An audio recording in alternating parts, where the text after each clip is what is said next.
Aquarius, hi, welcome to Mystic Queen PH. At ito ang inyong weekly reading ngayong June 24 to 30, 2024. So if you are interested in private readings, meron tayong link sa description at sa pinned comment. Paki-check nyo na lang kung paano mag-book for a private reading. So let's see, Aquarius, anong ganap sa inyo ngayong June 24 to 30, energies for Aquarius.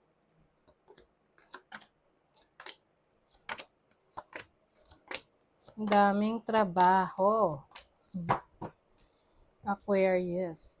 Pwedeng marami kang gagawin. Hindi lang para sa sarili mo, but also for the people you love. You have the Seven of Cups, bottom of the deck. Yeah, I think hindi ito yung tipong overwhelming yung feelings mo. Masaya ka, kinakabahan, nalulungkot, alam mo yun, mixed emotions. You have the Knight of Swords. I feel like merong isang tao na mamadaliin ka. Oo, iwasan mo na na magpa-impluwensya or magpa-pressure. Kasi, syempre pag nape-pressure ka, hindi ka nakakapag-isip na ng maayos. Hindi ka nakakapag-decide ng best para sa'yo. So, hayaan mo sila na i-pressure ka, but ikaw hindi ka magpapa-pressure. You have the Empress, the Six of Swords. I feel like there's a new path na susubukan mo, or nandun ka na ngayon, you are discovering more about it, no? Can be a new career, a new job opportunity for you. New source of income. And I feel na mas relax ka dito. Parang kahit na marami kang ginagawa, kaya mo siyang i-manage. And there are also people that are helpful sa'yo. Pero maging maingat sa mga taong nag-offer ng help, lalo na kung unexpected. Kasi baka meron tong hindi magandang intentions, kaya siya tutulong. So, tingnan natin yung overall energy. Ten of Wands, a lot of work to do. Pero kaya mo siya, lumilipad ka pa nga eh. So, kind of busy, new responsibilities. Pwedeng meron ka ring inaako na responsibility sa iba.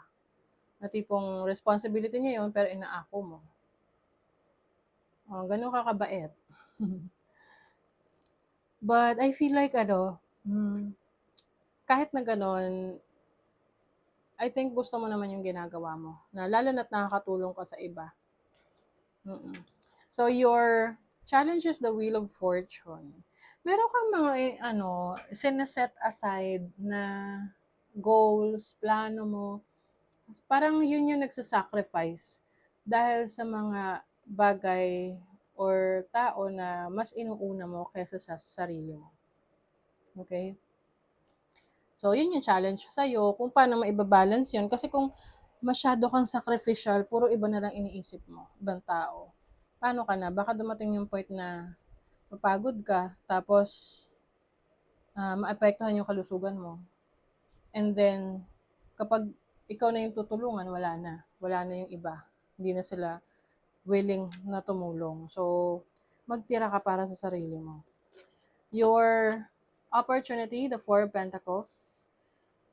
When it comes to your finances, mas lalo mong ginagalingan. Oo. I feel like you are trying very hard para makaipon.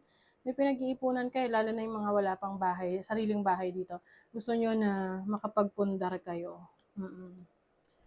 Or makaipon for something na gusto nyo mabili para sa sarili nyo, mga investments, no? You have the Nine of Swords as your blessing. So I think, as a blessing, ito yung pagkakaroon ng payapang isip eh. Kasi marami kang mga inasikaso, inintindi ng mga nakaraan, naging busy ka, halos kulang ka sa tulog. Pero ngayon, pwedeng makakabawi ka na sa tulog na yan. Kasi na-accomplish mo na, natapos mo na yung kailangan mong ayusin. So sa yung money, career, finances, you have the Temperance, the World, and the Fool. So I see a new opportunity sa career, sa business, sa pera. Ito yung matagal mo nang hinihintay. Yung iba yung gusto mag-abroad, ito na yung good news for you. You are starting a new life abroad. Nag-aasikaso na kayo ng papers, o yung iba kakarating lang sa ibang bansa, nagsisimula pa lang sa work. And I think this is going to be successful, especially kung you will be kind to yourself. Yung tipong hindi mo ipipressure yung sarili mo, hindi mo hayaang ma-pressure ka ng ibang tao. So for your love life, you have the Hanged Man and the King of Cups with the Six of Wands. So I feel like someone here is in love. Someone is inspired sa relationship. So you may be dealing with a Pisces or any water sign, Cancer, Scorpio. Yung iba, if you're single, I feel like there is someone na romantically interested sa'yo, someone who is admiring you. Akala mo, kaibigan lang yung turing niya sa'yo, pero meron tong romantic feelings towards you. Kaya lang, maaring itong person na to ay pinag-iisipan niya, nagdadalawang isip siya if ipupurso niya yung connection na to or not. Kasi pwedeng merong blockage, merong pumipigil sa kanya na gawin yan. Kasi pwedeng itong person na to, meron na siyang commitment or, 'di ba? Baka hindi pa pwede. Pwedeng boss mo to. But meron ka rito, someone is very supportive of you. Like, kung meron kang karelasyon ngayon, very supportive siya sa endeavors mo, sa mga ginagawa mo. Kumbaga, number one fan mo siya. Pay attention to your work. Yes. Ayan ang focus mo rin ngayong week na to, trabaho, responsibilities. Involvement with the law. So, maaring meron kang aayusin, paperworks, anything na aasikasuhin related sa government. Pwede rin court cases. Deep friendship with someone of the same sex. Ooh, okay. So, maaring iba sa inyo, nasa LGBTQA community, no? Just take what resonates. Or someone na nagiging malapit ka na sa person na to. And sometimes you feel confused kung ano ba to. Ano ba tong nararamdaman mo? Friendship ba to? Or you have romantic feelings with someone of the same sex? Diba? So medyo may confusion. Yung iba naman, if you know yourself, then alam mo na to, na kilala mo na yung sarili mo, you know if this is friendship or not. You may be dealing with a younger man, mas bata sa'yo, or someone na you feel na immature pa. Money or property through inheritance, winning or windfall. Wow! Yung iba meron kayong marireceive na mana, no? Or yung iba sa inyo, kung kayo mahilig tumaya sa Game of Luck, pwede kayong mananalo. May windfall dito eh. Bigla ang pasok ng pera. In need of help, assistance, and guidance. So, maaring meron kang hihinga ng tulong.